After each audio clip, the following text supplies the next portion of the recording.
Cirinya manusia yang sudah paripurna akhlaknya itu biasanya syaratnya ini. Asyauq ila ma'arif wal ulum. Rindu pada ilmu pengetahuan.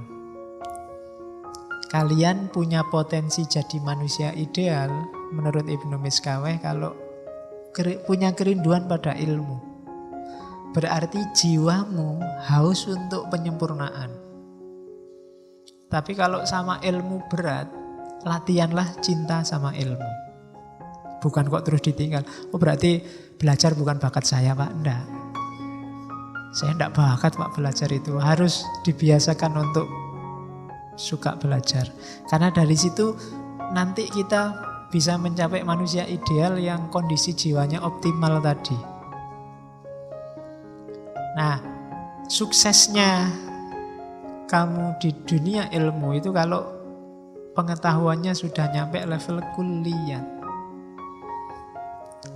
Makanya kamu kalau di kampus kan kuliah namanya. Itu harusnya sampai level kamu menyempurnakan pengetahuanmu. Jadi level kuliah itu kamu punya wawasanmu lengkap tentang hal-hal yang umum dan general.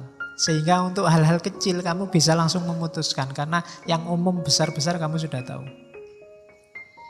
Nah, itu namanya kuliah. Ada problem apapun akan selesai. Karena pengetahuanmu levelnya kuliah, tidak juz'iyat. Tapi saya sudah kuliah bertahun-tahun kok pengetahuan saya masih terpotong-potong Pak, belum kuliah. Ya berarti belajarnya gak nyampe. Belajar terus sampai ke level kuliah. Ya kuliah statusnya aja. Atau kalau malu jangan disebut kuliah, juz'iyah. Ya, berangkat kemana pagi-pagi mau juz'iyah? Belajar sepotong-sepotong ilmu karena ilmu kita nggak nyampe. Ya, kuliah itu universalitas, hal-hal universal. Makanya orang makrifat itu orang yang terbuka tentang hakikat universal alam semesta. Oh, ternyata hidup itu rahasianya cuma ini toh. Jangan diartikan orang makrifat ngerti hal detail paling kecil hidupmu, enggak. Dia ngerti hal-hal kuliah. Kalau sudah ngerti yang kuliah, yang juz'iyat itu masuk dalam skema kuliah. Sehingga kamu memahaminya lebih gampang. Lebih cepat. Karena kamu sudah tahu hakikat rahasianya. Itu makanya pengetahuan disuruh nyampe level kuliah. Untuk sampai ke kuliah syaratnya 2. Tafakkur sama tadabbur. Jadi tafakkur itu bersatu dengan akal, tadabbur itu bersatu dengan alam. Tafakkur itu membaca mikrokosmos dirimu sendiri, tadabbur itu membaca makrokosmos alam semesta. Ya di situ pakai terjemahan kontemplasi. Jadi 2 hal, pahami dirimu dan pahami alam semesta di sekelilingmu. Dari situ kita akan nyampe pada kuliah. Orang yang nyampe kuliah inilah yang punya status namanya aliman taman. Orang pinter yang sempurna, yang utuh, pinter sejati. Bukan pinter sepotong-sepotong. Inilah manusia ideal. Yo yang namanya ideal biasanya yo cuma jadi standar. Kita semua berusaha ke sana. Dan hanya sedikit yang benar-benar nyampe di sana. Tapi dia harus kita jadikan patokan, tujuan kita ke situ. Dan nanti Allah yang dinilaikan usaha kita, bukan hasilnya. Kalau kita berusaha ke sana, biasanya Allah datang untuk menyeret kita ke tujuan terminal terakhir. Jadi patokannya kesempurnaan jiwa ada di manusia ideal. Manusia ideal itu syaratnya adalah orang yang cinta ilmu. Cirinya cinta ilmu, dia punya pengetahuan kuliah. Dari mana datangnya pengetahuan kuliah? Tafakkur dan tadabbur. Oke, terus. Nah, kalau sudah jadi manusia ideal, bangunlah relasi dengan sesamamu, dengan lingkungan sekelilingmu. Cuma pakai relasi yang paling agung dalam hidup manusia, relasinya namanya relasi cinta. Cinta pun jangan tanggung-tanggung, jangan cuma cinta manusiawi nanggung, cinta ilahi. Cinta manusiawi itu juz'iyat, cinta ilahi yang kulliyat. Kalau dalam dirimu ada kualitas cinta ilahi, pasti kamu cinta semua di bawahnya. Tapi tidak kalau kamu memulainya dari cinta manusiawi. Kalau cinta manusiawi itu biasanya perlu usaha dulu untuk sampai cinta ilahi. Kalau kamu sudah nyampe makom cinta ilahi, yang di bawahmu pasti kamu cintai semua. Yang di bawah naungan ketuhanan. Makanya kalau kamu masih cinta dunia, masih cinta lawan jenis, masih cinta kesuksesan, ya masih juz'iyat cintanya. Itu ada kalimatnya Ibnu Miskaweh. Ada cinta yang dasarnya kenikmatan, cuma nyari senang. Kesenangan sesaat. 1 jam 50.000.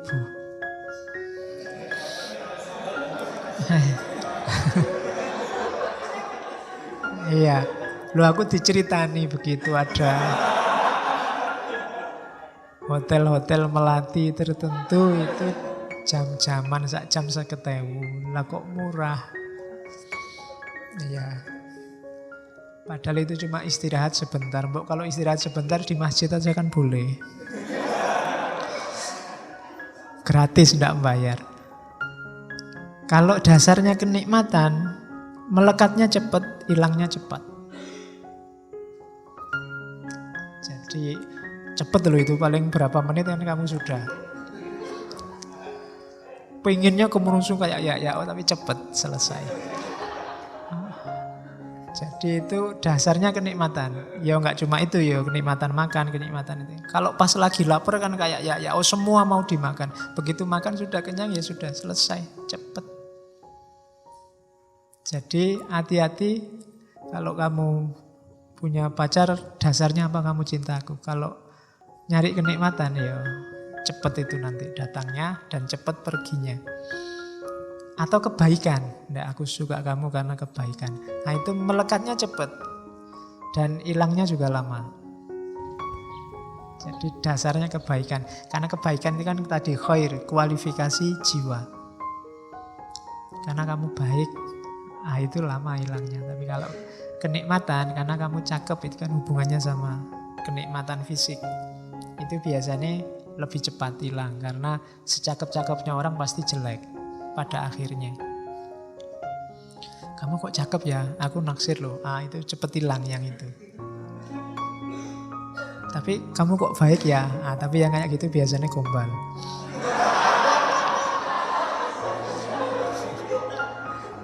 Aslinya yo nyari fisik, tapi yang memang kebaikan, benar-benar karena kebaikan itu biasanya lebih tahan lama. Ada yang kemanfaatan. Kalau dasarnya kemanfaatan, melekatnya lama, hilangnya cepat. Kamu suka karena temanmu ini punya motor dan kamu bisa memanfaatkan pinjam motornya. Nah, itu lama kamu bisa lekat sama dia. Kalau sudah lama-lama baru kamu tersentuh oleh temanmu itu. Tapi hilangnya cepat. Begitu motornya dijual ya sudah. Karena yang kamu ambil manfaat sudah hilang. Jadi kenapa kamu suka temanmu itu? Senang saya Pak, kalau ujian bisa nyontek. Begitu temanmu gak asik contekan ya sudah putus. Hilangnya cepat dan nyambungnya lama. Atau cinta yang dasarnya semua kebaikan. Nah itu berarti ya lekat sekali dan pudarnya lama. Cuma 4 hal ini levelnya cinta manusiawi, duniawi. Adalah yang merangkum semua cinta ilahi. Jadi bangunlah relasi di level cinta ilahi. Terus, ini teori mewarisi Aristoteles. Teori jalan tengah. Rumusnya kita semua sudah tahu, kebaikan itu ada di tengah-tengah, tidak di ekstrim. Jadi segala keutamaan, semua yang baik itu bahasa Arabnya iktidalat, seimbang atau al-wasat, pertengahan. Nah, tengah-tengahnya gimana? Katanya Ibnu Miskaweh tadi, bahimiyat tadi, nafsu yang paling jasad. Tengah-tengahnya apa? Iffah, menjaga kesucian diri. Jaga diri. Orang yang kekurangan apa kelebihan dalam makan misalnya, kurang makan jelek, kebanyakan makan juga jelek. Maka tengah-tengahnya itu pas. Itu iffah, menjaga diri. Kurang makan membahayakan kesehatan, kebanyakan makan membahayakan kesehatan juga. Tetap harus menjaga diri, iffah. Itu untuk yang bahimiyat. Untuk yang ghotbiyat, syaja'ah. Berani itu tadi kan ghotbiyat itu kan rohani, hubungannya sama gerak, sama ambisi, sama keinginan. Itu syaja'ah. Syaja'ah itu tidak nekat, sembrono, juga tidak pengecut. Tidak introvert tapi juga tidak sangat ekstrovert. Tengah-tengah, syaja'ah. Berani itu siap gerak tapi penuh perhitungan. Itu tengah-tengahnya ghotbiyah. Silahkan rancang keinginanmu dengan berani, tidak dengan ngawur, nekat, atau tidak berani bikin planning. Tengah-tengahnya syaja'ah.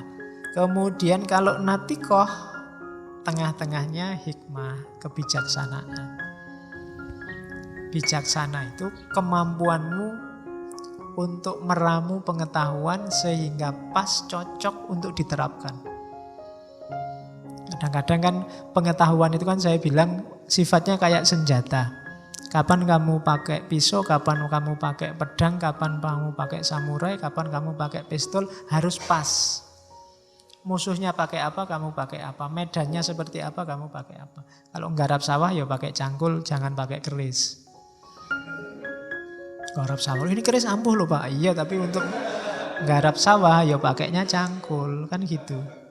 Jadi itu kayak senjata. Maka bijaksana itu ngerti. Ya enggak mentang-mentang keris ampuh terus dipakai untuk macul di sawah. Untuk macul ya pakai cangkul. Kan begitu. Itu namanya bijaksana. Pengetahuan filsafat dari awal sampai akhir ini kan macam-macam itu isinya. Ya kapan pakai John Dewey, kapan pakai Immanuel Kant. Semuanya ada unsur-unsur yang pas untuk hidup kita. Kalau setiap kali kita ngaji kan kita mesti, iya ya hidup itu begitu.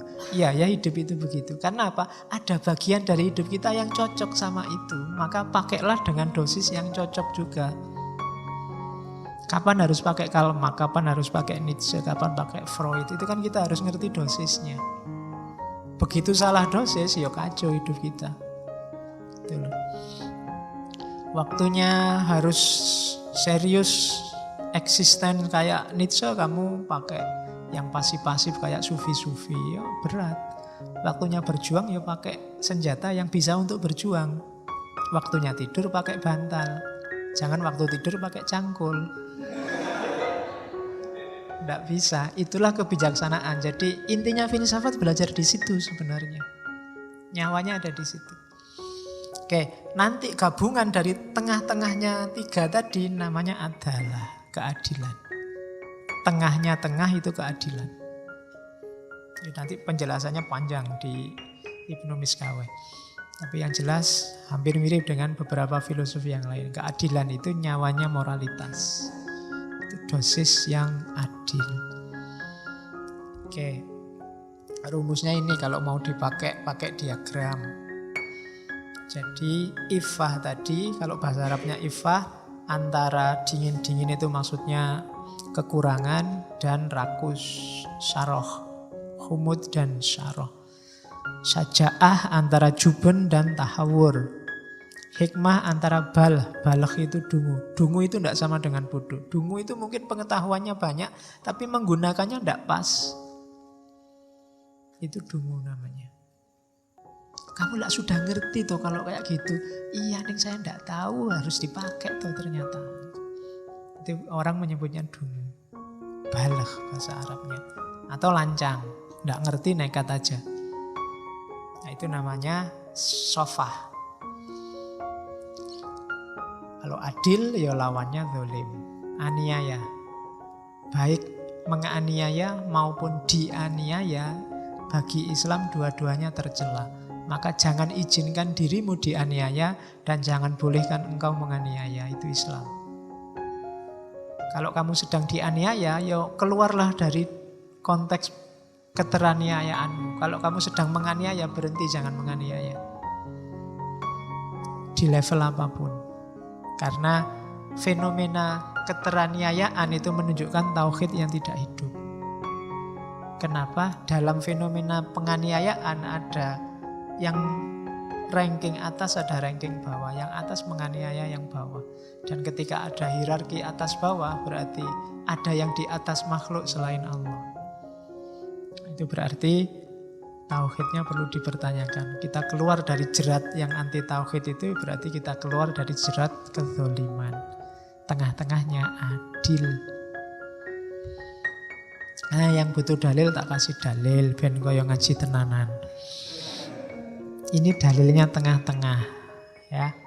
Yo yang paling kita kenal kan wah khairul umuri, dulu ustadz saya kalau ngaji khairul umuri ausatuha, segala hal itu yang paling baik yang tengah-tengahnya kecuali donat, mesti gitu. Ya, kalau donat jangan dimakan tengahnya, tidak ada apa-apanya. Adanya pinggir. Oke, itu Al-Isra ya. Kita sering dengar ini. Wala taj'al yadaka mahlulatan ila unukika wala tabsudha kullal basti fataq'uda maluman mahsura. Jangan jadikan tanganmu terbelenggu, jangan males-malesan. Atau jangan kikir. Wala tabsudha kullal basti, juga jangan boros. Nanti kamu menyesal dan tercela. Itu kan maksudnya tengah-tengah. Jangan kikir, jangan pelit. Ya, kebajikan ada di tengah-tengah. Mentang-mentang sodakoh itu bagus, terus sodakoh semua aja. Itu tabsudha kullal basti namanya. Ya janganlah, kamu nanti pulang naik apa, besok makan apa, buat nyaur utang apa, ya harus dipikir. Jangan mentang-mentang sodakoh bagus, sodakoh terus sak dompet-dompetnya disodakohkan. Ndak, bala tabsudha kullal basti. Meskipun juga jangan kikir, jangan disembunyiin kalau pas ada tarian. Ya kan? Oh, ndak ada uang besar semua gitu.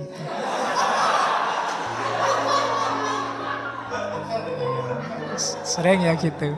Ndak ada yang kecil gitu. Ya besok kalau kalian jadi panitia minta sumbangan, bawalah uang kecil yang banyak. Ya. Kalau minta ke dosen, Pak, minta sumbangan, tidak ada yang kecil ya, saya ada kembaliannya, Pak. Jadi enak. Oke.